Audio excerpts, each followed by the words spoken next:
नमस्कार, good morning, सुप्रभात। मैं विकास कुमार कुशवाहा आप सभी का अपने चैनल में बहुत बहुत स्वागत करता हूं। चलिए आइए कुछ ही मिनटों में हम लोग पिछले 24 घंटे के सभी क्षेत्रों को न्यूज जान लेते हैं। जी हाँ, समाचार की सबसे पहले शुरुआत करते हैं भारतीय समाचार। तमिलनाडु में सत्ता का परीक्षण। जी हाँ, आज तमिलनाडु के विधानसभा में मुख्यमंत्री विजय अपने बहुमत को साबित करेंगे। साथ ही विपक्ष के नेता उदयनिधि स्टालिन विधानसभा पहुंच चुके हैं। नीट पेपर लीक मामले में महत्वपूर्ण गिरफ्तारी। जी हाँ, नीट पेपर लीक मामले में महत्वपूर्ण कार्य करते हुए एसआईटी ने एक महत्वपूर्ण गिरफ्तारी की है। नासिक के डॉक्टर शुभम खैरनाकर को गिरफ्तार किया गया है और साथ में उनसे पूछताछ जारी है। प्रधानमंत्री श्रीमान नरेंद्र मोदी की अपील और सरकारी कार्यक्रम। जी हाँ, प्रधानमंत्री श्रीमान नरेंद्र मोदी ने भारतवासियों को ईंधन को बचाने और किफायती की तरफ आगे बढ़ने के प्रति कार्य करने के लिए आह्वान किया।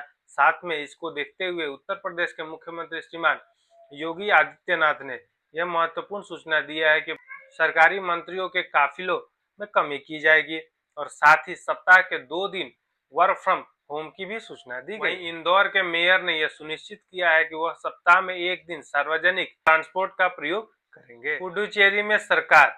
जी हाँ, पुडुचेरी में नई सरकार एन रंगास्वामी पुडुचेरी की 5वीं बार मुख्यमंत्री पद के तौर पर शपथ लेंगे, जिसके शुभ अवसर पर बीजेपी के महत्वपूर्ण नेता भी मौजूद रहेंगे। जी हाँ, महत्वपूर्ण उत्तर प्रदेश के महत्वपूर्ण राजनेता अखिलेश यादव के भाई प्रतीक यादव का 38 वर्ष की आयु में लखनऊ के एक अस्पताल में निधन हो। अब आते हैं अंतर्राष्ट्रीय समाचारों को जान लेते हैं। जी, अंतर्राष्ट्रीय समाचारों में सबसे प्रमुख समाचार आ रही है ईरान और यूएसए से वार से, जिसमें ईरान और यूएस के बीच में जो लड़ाई चल रही है तनाव की एकदम चरम स्थिति में पहुंच चुकी है, जिसको लेके ईरान ने यह सूचना दिया है कि वह यूरेनियम का 90% तक संवर्धन करेगा। साथ में इसी बीच में यह भी सूचना प्राप्त हो रही है कि ईरान के तेहरान में 4.6 तीव्रता का भूकंप भी महसूस किया गया। अब आते हैं पाकिस्तान और ईरान संबंधी समाचार जान लेते हैं। जी हाँ, सैटेलाइट तस्वीरों से यह खुलासा हुआ है कि पाकिस्तान ने अपने एयरबेस पर ईरानी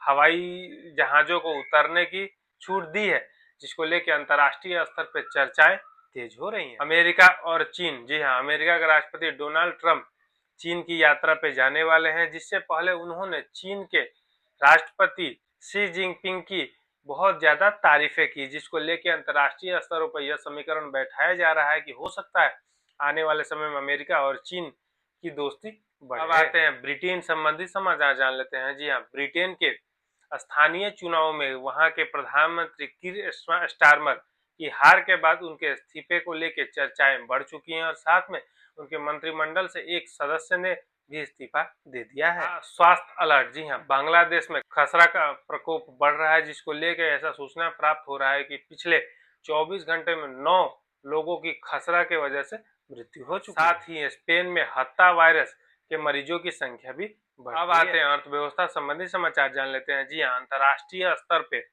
हरमुज जलडमरू के मध्य से होकर तेल की आपूर्ति में कमी की वजह से तेल और ईंधनों के दामों में लगभग 56% की वृद्धि देखी जा रही है। बैठक। जी हाँ, भारत 14 और 15 मई को ब्रिक्स के विदेश मंत्रियों की बैठक का आयोजन करेगा। ये रहे पिछले 24 घंटे के सभी क्षेत्रों को महत्वपूर्ण। याद से मिलते हैं कल नए वीडियो में नए समाचारों के साथ। तब तक अपना ध्यान रखिए। नमस्कार, जय हिंद।